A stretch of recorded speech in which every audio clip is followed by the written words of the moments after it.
महाराज जी, आपका बहुत बहुत स्वागत है मुंबई की मायनगरी मुंबई में। और सर आपका भी बहुत बहुत स्वागत है। आज कैलेंडर लॉन्च आपने किया है अपना पूर्वांचल महासंघ का। क्या कुछ कहना चाहेंगे अशोक दुबे जी आप? उसके बाद हम महाराज जी से पूछेंगे। सबसे पहले आप अपना वक्त दीजिए। ये हमारा सौभाग्य है कि आज हम महाराष्ट्र की इस पावन धरती पर मुंबई में अपना पूर्वांचल महासंघ के 2025 का कैलेंडर का विमोचन हमारे परम पूज्य श्री 1008 राजूदास जी महाराज के कर कमलों द्वारा हो रहा है, जो कि हनुमानगढ़ी से हैं, अयोध्या से हैं। ये हमारा सौभाग्य है, पूर्वांचल की धरती का भी और भी सौभाग्य है, और ख़ास करके महाराष्ट्र की धरती के लिए भी सौभाग्य की बात है, सारे पूर्वांचल वासियों के लिए सौभाग्य की बात है कि ऐसे संत, ऐसे महात्माओं की वजह से आज हमारा समाज जीवित है। और पूर्वांचल हमेशा से साधु संतों और महात्माओं की नगरी रही है, धरती रही है, जहाँ से काशी विश्वनाथ जी वहाँ पे विराजमान है। तो हम सौभाग्यशाली अपने आप को समझते हैं कि आज जो ये हमको सौभाग्य प्राप्त हुआ है, सारे पूर्वांचल वासियों को सौभाग्य प्राप्त हुआ है कि पूज्य कर कमलों द्वारा इस कैलेंडर का विमोचन हो रहा है। और मैंने काफ़ी रिक्वेस्ट किया तो बाबा जी ने, सब साधु संतों की कृपा तो सबके ऊपर होती है, तो निस्वार्थ भाव से सेवा करने वाले लोग होते हैं, तो आपकी कृपा हमारे ऊपर हुई और आज हम इसका विमोचन कर रहे हैं। द्विवेदी जी, आप कुछ कहना चाहेंगे? सर महाराज पधारे हैं मुंबई में, और आपकी क्या प्रतिक्रिया है इस कैलेंडर लॉन्च पर? देखिए, जो कैलेंडर है ये हमारे जीवन का विभिन्न अंग है, और हमारा सौभाग्य है कि इस जीवन के अंग का विमोचन हमारे परम पूज्य जो हिंदुत्व के प्रखर योद्धा हैं, जिनकी वजह से आज हिंदुत्व हमारा जाग रहा है, जो हमारा सोया हुआ समाज था हिंदुत्व का वो जाग रहा है, उनके कर कमलों से आज हो रहा है। इससे बड़ी सौभाग्य की बात हमारे लिए कोई हो ही नहीं सकती है। और आज हमारे अलावा आप सब लोग का सौभाग्य है कि महाराज के प्रत्यक्ष दर्शन आप लोगों को हुए, और हमारे मुंबई की इस धरती पर महाराज जी का आगमन हुआ, उसके लिए हम बहुत बहुत महाराज जी के आभारी हैं। महाराज जी, आपका बहुत, जैसे हमने कहा, बहुत बहुत स्वागत है मुंबई में। और यहाँ पर आप विमोचन के लिए आए हैं इनके प्रति कैलेंडर का। क्या कुछ कहना चाहेंगे? क्या आशीर्वाद देना चाहेंगे आप? वंदे मातरम, जय श्री राम, श्री हनुमान जी महाराज की जय, सत्य सनातन वैदिक धर्म की जय, भारत हिंदू राष्ट्र की जय।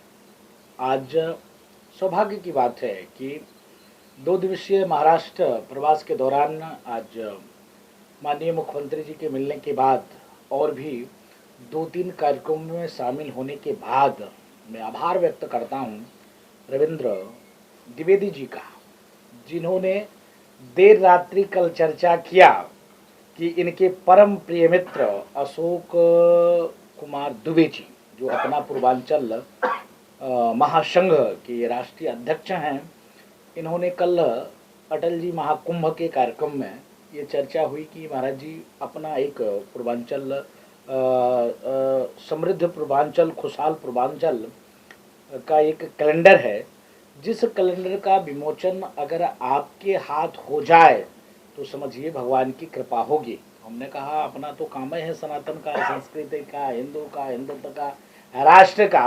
अहोभाग्य मेरा आपने इस योग हमको समझा, आप ये अवसर हमको दे रहे हैं, तो हम जरूर उस कार्यक्रम में शामिल हो पाएंगे। तो आज इनके लिए मंगल कामना करते हैं। आज इस अपना पूर्वांचल महासंघ की ये जो कैलेंडर है, इस कैलेंडर का विमोचन किया, और मैं ढेर सारा मंगल कामना करता हूँ। अशोक कुमार दुबे जी राष्ट्रीय इसके अध्यक्ष हैं, फूलचंद्र दीक्षित जी जो राष्ट्रीय महासचिव हैं, उनके लिए खूब मंगल कामना, मनोज राय जी कोषाध्यक्ष हैं, उनके लिए भी खूब मंगल कामना, मिथिलेश जी प्रिंसिपल हैं, उनके लिए भी खूब खूब खूब मंगल कामना, और हमारे परम प्रिय रविंद्र जी राष्ट्रीय अध्यक्ष हैं विश्व हिंदू महासंघ, इनके लिए खूब मंगल कामना। और भगवान श्री कृष्ण के रूप में सारथी की सेवा देते हैं अशोक दुबे जी को, अशोक यादव जी, उनके लिए खूब खूब मंगल कामना। देखिए, जीवन में अगर आगे बढ़ना है तो फिर आपको संघर्ष करना पड़ेगा। आप घरों में मौन होकर, चुप होकर बैठे रहेंगे तो फिर आप उस उद्देश्य की प्राप्ति नहीं कर सकते। यहाँ जितने लोग हैं, कोई कहीं से होगा, कोई कहीं से होगा, कोई कब आया होगा, कोई कब आया होगा, आने के बाद लगातार निरंतर आप लोगों ने खूब खूब खूब खूब परिश्रम किया होगा, तब इस मंजिल तक आप लोग पहुंच पाए होंगे। आज पूरे देश में हम लोग सनातन पे कार्य करते हैं। रविंद्र जी ने कहा कि ऐसे महात्माओं के हाथ हम लोग करा रहे हैं जो सनातन पर, हिंदू पे, हिंदुत्व पे कार्य करना, ये मामूली बात नहीं है। आज इन्होंने अपना जो कैलेंडर, ये कैलेंडर व्यक्ति को एक गति देगा, समाज को एक दशा देगा, दिशा देगा। हमको ये व्रत रहना है, हमको ये त्यौहार रहना है, इस डेट में कौन सा पर्व है, इस पर्व को हम कैसे मना, तो मुझको लगता है सर्वसुलभ हर घर तक ये पहुंचेगा। तो मैं तो खूब मंगल कामना करता हूं अशोक जी को कि आप ऐसे ही निरंतर आगे बढ़ते रहिए और आप राष्ट्र के लिए, संस्कृति के लिए और समाज की उत्थान के लिए कार्य करते रहिए, ऐसा मंगल कामना। खूब खूब इस कैलेंडर के विमोचन के उद्घाटन पर पूरे टीम के लिए खूब मंगल कामना, खूब खूब आशीर्वाद। और मैं निवेदन करूंगा कि अगर अपने आप को आगे बढ़ना है तो आपको कर्म करना पड़ेगा, और जब तक आप कर्म नहीं करेंगे तो फिर आगे नहीं बढ़ पाएंगे।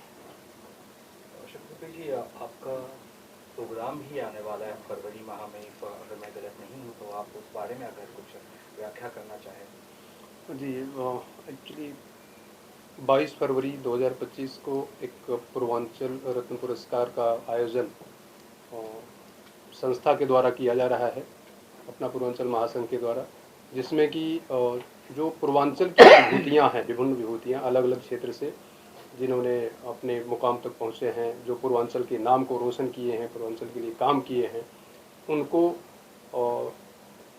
पुरस्कार दिया जाएगा उसमें, जिसमें कि काफ़ी मंत्री, नेता ये सब आने के संभावनाएं हैं और आएंगे वहाँ पर। इसके साथ में परम पूज्य गुरुदेव जी का भी पदार्पण मैं चाहूँगा कि रहे, आशीर्वाद मिलता रहे उन लोगों को तो अच्छा है। तो और उसके बारे में डिटेल जानकारी हम आप लोगों को देते हैं। सर, आप पूर्वांचल के मुद्दे को लेकर तमाम राजनीतिक लोग कहते थे अरे दुनिया तो मुझको, ये हिंदुस्तान सफरों का देश है, हिंदुस्तान में क्या है, कुछ नहीं है। जब उन्होंने पोखरण परीक्षण किया, दुनिया ने दबाव डाला, फिर भी वो झुके नहीं, आज डटे रहे। आज प्रधानमंत्री मोदी जी हैं, लगातार प्रयास कर रहे हैं, निरंतर पूरे विश्व पटल पर स्थापित किया हिंदुस्तान को। तो जब आप कर्म नहीं करोगे और आप इस प्रकार से ऐसे वक्तव्य दोगे तो ये कहीं से न्याय उचित नहीं है, क्योंकि हमने उद्दंश झेले हैं। नालंदा तक्षशिला विश्वविद्यालय धू धू करके जला, 6 महीने तक वहां पुस्तकें जलती रह गई।